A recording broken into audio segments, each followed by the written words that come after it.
And on the line, Mark Niemierko, wedding planner to the stars. That's very celestial of you, Mark. Good morning. Hello. Good morning, Vanessa. Now, does it often happen that places are suggested as wedding venues and immediately the locals begin objecting and saying how rowdy and unriotous and unpleasant it would be were such a thing to happen, and it gets stamped out instantly? Absolutely. I think it's not just weddings. I think it's any form of event. I mean, there's residents all over, even central London, and I think that's half of the battle when we're suggesting venues to our couples. There may be, it might tick 7 out of the 10 boxes that they want, and there's always something that they never really want that midnight finish or 11 p.m. finish. They want a 2 a.m. finish, and that can't normally happen due to music and licensing reasons with the council.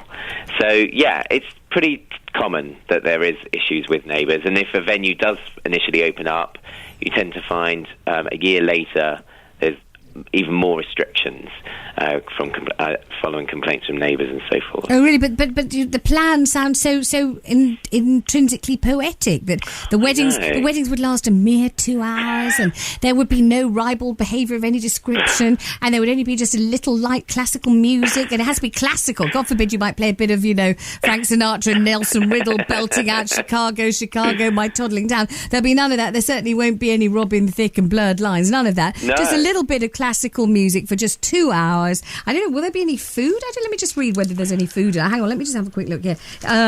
Dignity, fabric, simple, quiet affairs.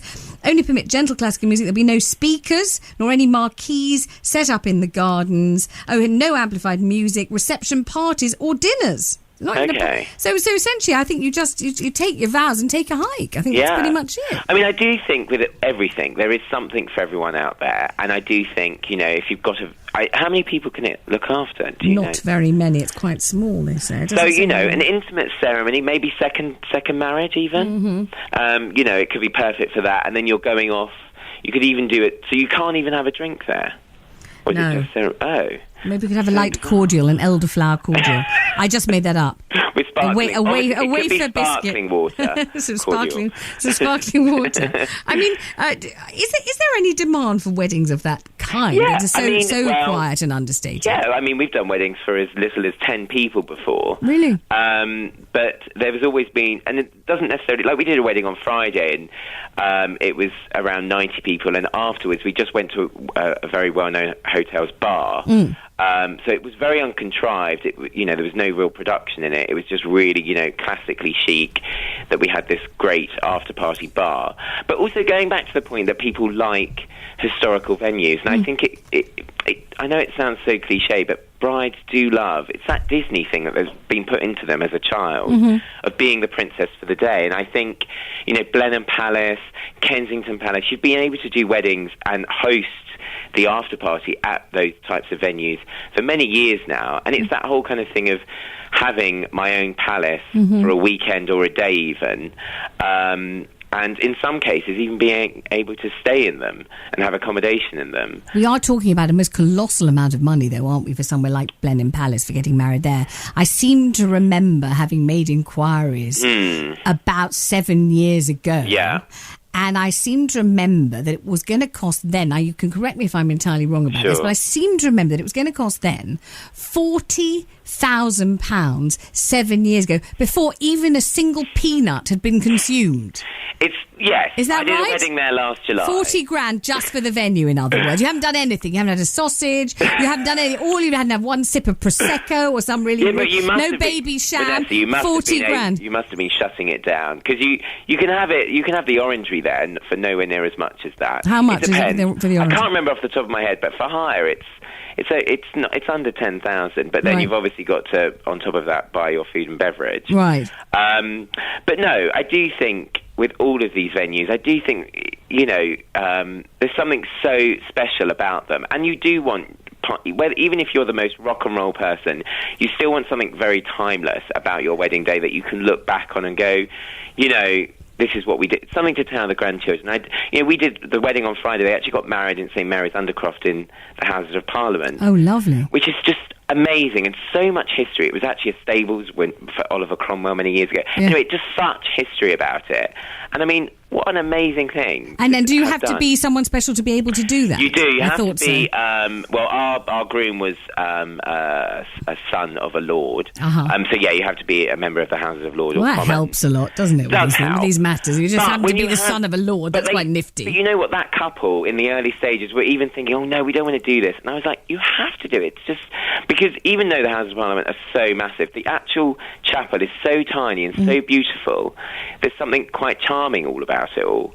So, yeah, I do think people, you have to think about that with your venue. And tell me about other houses and or not obvious places in London that you have held weddings at and that you think are rather nice. Trying to think of other places in London that we've done.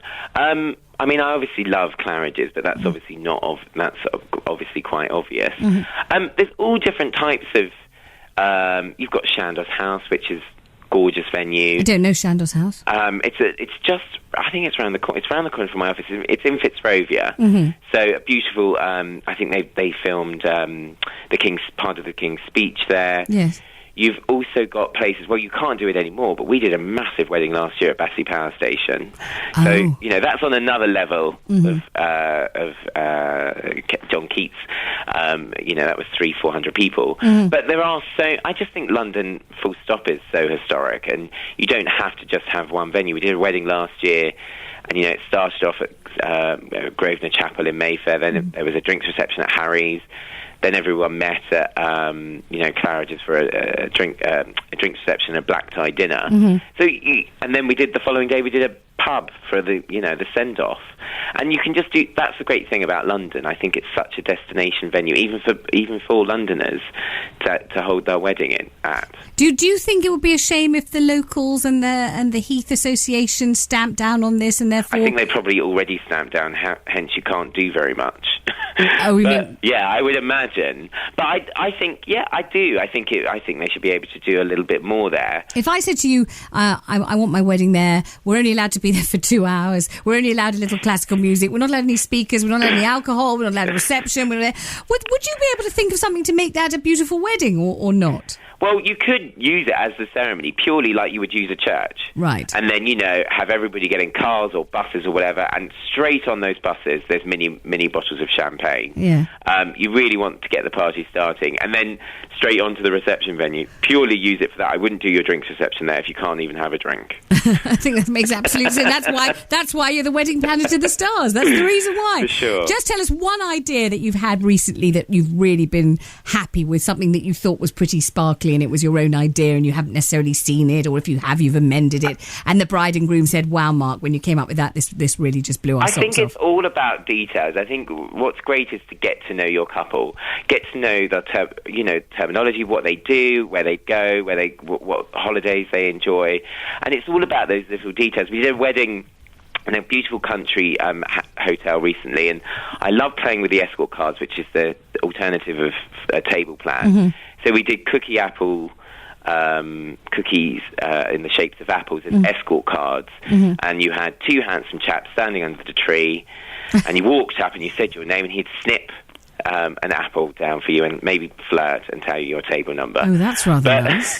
Can't we just have those at home? Do we need to go to a wedding for that? One round now? I wouldn't mind that at all. Just snip my apple from a tree and flirt. I think that'd be absolutely tremendous. Gosh, yeah. I've only got a little matter of a bit of dancing I'm supposed to be doing this afternoon. Yeah, I'd rather do a bit of flirting under an apple tree any day. So, what a good idea. Those details. I think it's all about fun and really and I think with weddings, never feel that stress to keep up with the Joneses or whatever. You should always be yourself. Never feel that you should be competing or showing off. Wedding day is such a personal event. Tremendous call. Thank you, Mark, very much. Mark Niemierko, though, wedding planner to the stars.